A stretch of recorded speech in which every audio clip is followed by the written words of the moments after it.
so tada waxay dhahan diinta duulaan ku taano nin diinta ku dhaqmo waa duulaan ku ah nin diinta ku dhaqmo waaye ee xaquuqda diinta ay iska qaataan duulaan ku ah waxaa jira rag yow fara badan oo maanta intii guursadaan iska guursadaan wallahi cadim dumarkooda dayaca war gabadhi aad nolol la wadaagtaa waxay rabto kala kaaga tagto xumaantay doontaa kaaga tagto xumaanta doonta lahaw laakiinse wallahi oo billahi oo tallahi noloshaada dambood ka qoomayna noloshaadana oo nacaysa hadii gabadhi ay kaaga tagto darxumo iyo gaajo gabadh weliga ayaa lahaa nolol la wadaagtay yeysan hal habeen oran waan ku agaajooday kiisi hebel way dilaa oo ay xun yahay ha tiraado taasa kaaga sharaf badan oo kaaga qiimo badan oo kaaga sumcad badan laakiin gabadhi inay kaaga tagto hal habeen ku agaajootay amba bas darxumo wax ka xun ma jirto markaan raga waa ninka isagu intuu maanta uusan guursanin maanta inta ka sii fikiro wuxuu gabadhani ku maamuli lahaa ka fikiro sababtoo ah mas'uuliyad fara badan ayaa ku sugaysa oo wax walba adiga ayaa laga baahanaya nin diinta ku dhaqmi waaye tuugnimada xalaaleystaan anduulaan ku ahay nin saqiirada kufsada ee diinta waxay fartay reed maray anduulaan ku ahay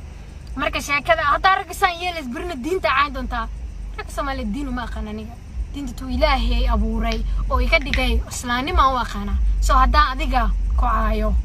يدين تدحوس كم جيلين كلا سارة والله بالله طلع قبل لا سوى رنتين هذا الكذا سوى أو كتر جماعة ضد يوفر بدن أو واحد شراء أو صومالي ده الرجل دمر بيس كوتشرا أو قفك بني آدم كوك اللي فع إنه دين تكون كفو أم بس كوك اللي فع قفك بني آدم كإنه دين تي معانيد وكل شيء أو كتبه وان أرجني ضد فربضن أو سدا سيل كوك اللي في كن يكوتشرنا وان أرجني مركا حقيقة هان قبل هذا الكذا وكتر جماعة إن أي ضد الربان إن قبل لي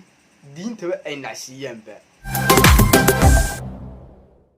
السلام عليكم ورحمة الله وبركاته صاحبي المقص دفت إنه كنا شيء باتين به وهذا السلام ولكن بس عارفين عبد السلام الله ده من وكسن قبل يستورنا سوح نكسن واحد كود تاي أو نكسن كسر مقال شوف الله يتن مقال كنا نقول كذا تلقى صوب بقطه سبسكرايب ولا سوق الله مقال كريه لايك صار عشان تقبل سوماليات أو يذو رجع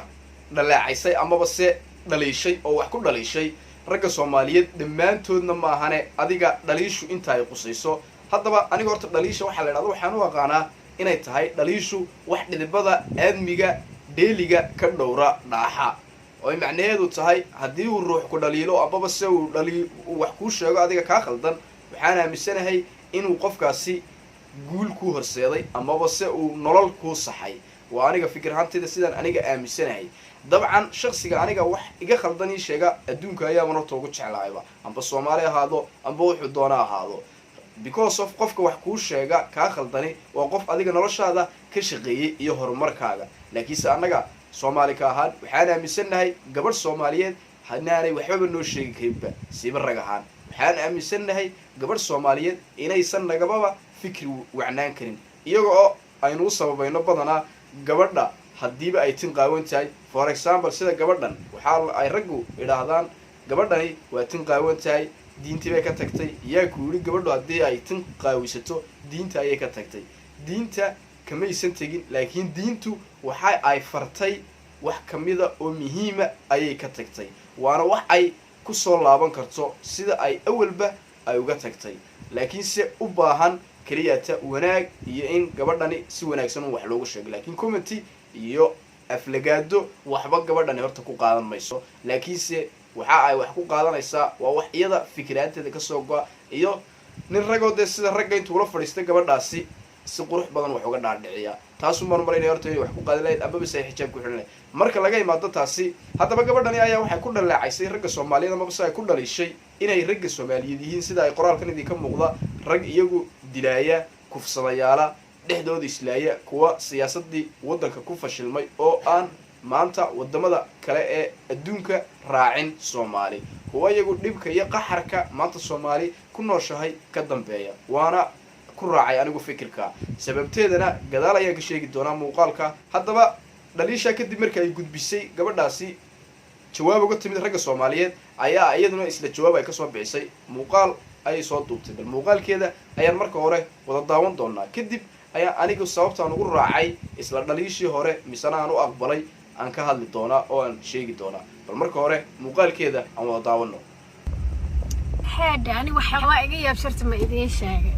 waxa iga yaabshaxada marka ragga Soomaaliyeed waxay ku xun yihiin u sheegto waxay ku qaldan yihiin u sheegto laba mid ay kula aadaan مقطع midna waa rag Soomaaliyeed walaalihiin waa aabihiin waa walaalkiin hello ka dumarka Soomaaliyeed waa loo kufsataan oo dalkooda xoog uga haysataan wax walba idinku isku koobteen midna faquuqo midna maxallayso sheekufsado shan inta ku kufsataan dishaan dumarka Soomaaliyeed ma duurka laga keenay you know marka waxaad dhiba noo geysanaysaan nooma aragtaan in jirkiina nahane see maanta aniga kugu arkay in jirkeyga tahay marka shanjiradeeda inta kufsato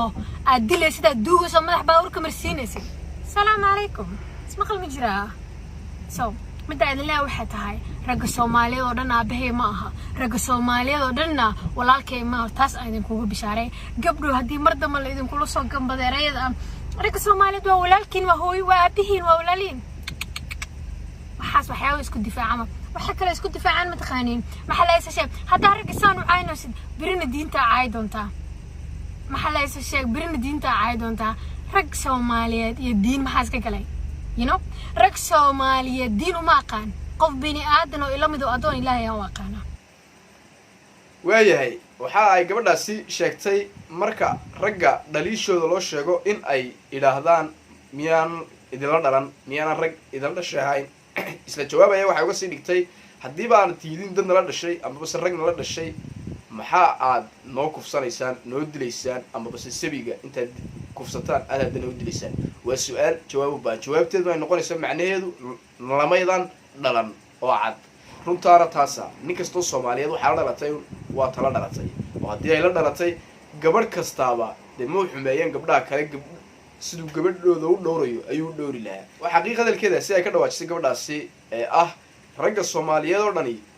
ilama dhalan bay tiri waana wax xaqiiqa dabcan aniga gabadhan oo shakhsiyadeeda ma aqaano laakiin se waxa aan ka aaminsanahay amba bas bara bulshada intaan ku arkay inuu gabadhaasi aan fikir ahaan ka aaminsanahay amba bas aan ka qaatay inay tahay gabadh nolosha waaya fara badan oo adag ka soo martay dabcan rag fara badan oo xun oo Soomaaliyeedna la kulantay misra ay ku sababeen in ay magaranaysaa ragga dhanba ay gabadhaasi ay nacdo maxaa yeelay gabdhaha qalbigoodu waa sida buushka oo kale kulba waxa lagu shubo buushka hadii aad ku shubto biyo sonkor leh aad ka dib tuujiso biyaha sonkorta leh uu buushku soo deynaya hadii aad ku shubto biyo malab leh biyaha malab kale uu soo deynaya marka tuujiso hadii biyo cad oo nadiif ah ku shubtana biyaha cad nadiifta uu soo deynaya marka tuujiso isla buushku marka dumarka qalbigoodu waa sidaas oo kale kulba waxa la geliyo baa lagala baxaa gabadhan marka qalbigeeda waxa la geliyay aaminsanay aniga xumaan fara badan amba bas dhaqamo fara badan oo xun baa lagu dhaqmay rag Soomaaliyeed ay kula dhaqmeen taasana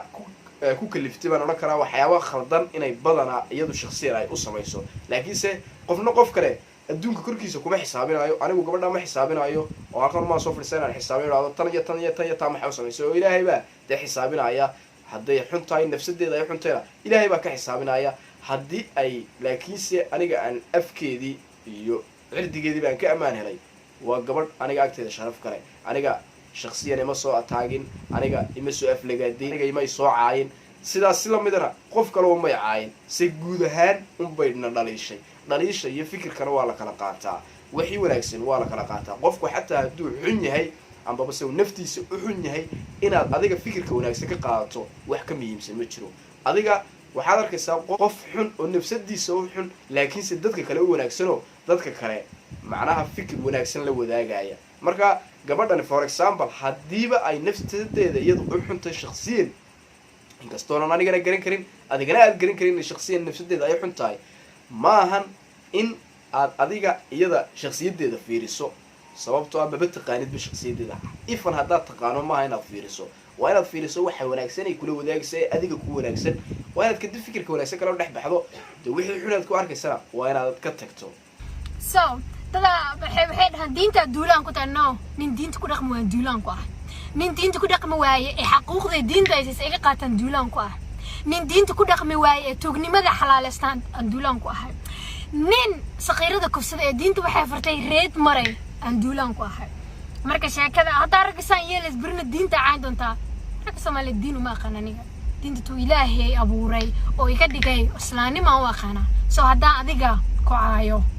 iyo diinta waxa iskama gelin kala saara sheegooyinkaas ku difaacada waa walaalihiin waadihiin iyo birna diinta wax ka sheegi doonta la idin ku fahanayeen sheekada saddexaad kala keensada taas ma idin kaaga daw iimaanayna khayr badan isku soo duub hadalo aniga fikirkeeda iyo dhaliisheeda ay nagu dhalishay ee inaynu nahay rag ahaan rag dunida ka hadhay oo iyagu dil iyo kufsi iyo dumarka inay dulmiyaan maanta ay nagu badan yihiin waa aan anigu ku raacsanay fikirka sababtoo ah waxaan ugu raacsanay kaba kaalayba inaynu wax dulminaba waxaasoo dhanba ka kaalay inaynu wax kufsano ka kaalay inaynu wax dilno kaba kaalay waxa aynu number 1 horta aynu ku khaldannahay number 1 aynu ku khaldannahay aan rabaana dhalinyarada Soomaaliyeed kuwa aniga leeg iyo kuwa iga weyn iyo kuwa iga yar ee muuqaalkani daawanayaba inay hadalkan iga faa'iidaan midday naga khaldan ayaa waxa ay daba tahay inaynu nahay dhalin markaynu nahay rag Soomaaliyeed nahay inaynu nahay kuwa iyaga oo aan maanta waxba haysan adduun haysan nafsadoodii horumarin noloshoodii hagaajisan inaynu naf kale badana aynu isku dayno inaynu madaxa saarano aynu kor u qaadno waxaan ka wada hadalkayga gabadh Soomaaliyeed ayaad shukaansanaysaa waxa aad tahay ruux aan noloshiisiba hagaajisanba gabadhan anigu waxaan aaminsanahay inuusan kuwa banaanayn bayna shukaansato sababtoo ah boon xirsa Allah u naxariista ayaa hore wuxuu ruwaayad ugu yiri mad garanaysaa rag waa qooqaayo jeebku ka qooqaa caruurtuna waa qooqda oo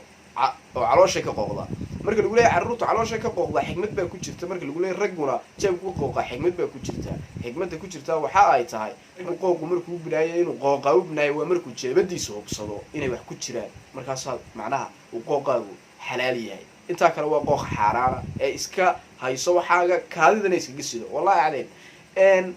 caruurtu marka lagu leeyahay way qooqdaanada waa baahi baa qabataa caruurtu calooshu bay ka qooqdo markaan yar yarnahay qooq kale nama qabtee qooq baahiyad baa na qabta marka weynaanana qooq aanu gabadh u baahannahay qabta marka gabadhaynu u baahannahay adduunyay u baahan tahay gabadhan u baahannahay inay ku noolaato nolol qurux badan bay jeceshahay gabadhan u baahannahay waxa ay rabtaa gabdhaha kale marka ay ku dhex jirto inay ka dhex muuqato inay ka dhex iftiinto inay dumarka kale maaragtay ay mar walba ka qurux badan tahay gabadh walba saasay ku fikirtaa marka saas ku leeyahay moodinana ku leeyahay gabdhaha lacag oo kaliya taa adduunka ka jecel kama jecla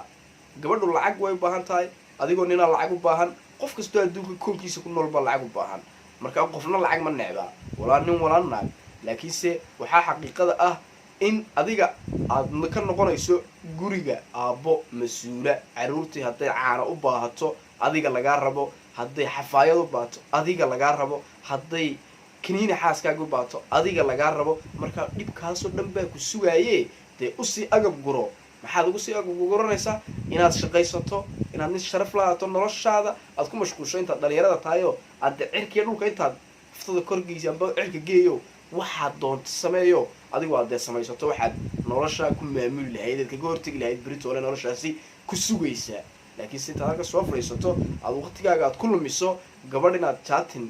iyo sheeko yacni maalin walba uga sheekayso iyo hadal aan meel u socday iyo meel uu ka socdaba aan lahayn taabti macaan adigana noloshaada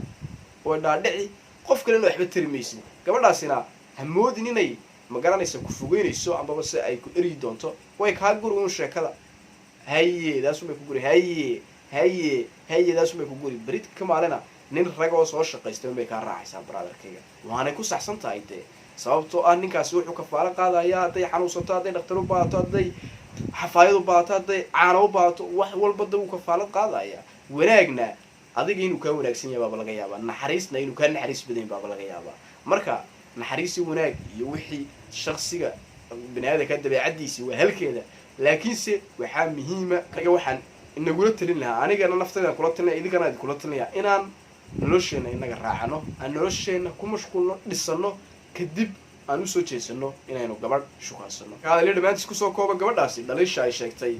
meel fog baabayadu ka hadashay oo wax waalihi ka hadashay taasaaba tan anigu ka idin sheegayo ayaa number 1 xal u baahan oo nafsadeeda inay dib u xalino u baahan sababtoo ah waxa jira ragyo fara badan oo maanta intii guursadaan iska guursadaan wallahi cadin dumarkooda dayaca inaad ilaahay baa kugu dharshay gabadha soo guursatay oo reer ka soo kaxaysatay oo sharaf iyo karaamo reerkoodu leeyeen oo iyadoo sharaf iyo karaamo leh oo qurux ilaahay siiyay oo qurux badnayd oo jirkeeda maalinka soo kaxaysadaysa nuurka ka baxay la yaabay guri markaad geysatay la moodo balka war inuu yeey cunay yeey ma cunin laakiin se nolosha ayaa yeey ku cunay oo noloshiiba yey ku noqotay waa sida sababtoo adigoo noloshiidu yey kugu ah oo ku eryanaysa noloshii oo ku cunaysa ayaad qof kalena noloshii kusoo xaraysatay waxay noloshu markaa qofkiina kula cuninba way kula cunaysaa maahan markaa inaad qof adigoo dee adigiiba abti xaalkaaga ilaahay og yahay aad qofun iska daba cararto laakiin waa inaad adiga noloshaada toosiso meel ku aad madaxa la gasho si kasta atabaadeed bugumaas doorashada muuqaalka daawato waxaan malaynayaa muuqaalkan inaan kusii dheeraaday sababtoo ah hadalka ayaa la dheeraaday hadal badanna han ma buuxsho intaasaa kaga hadhaya aniga wixii ka fikirhaana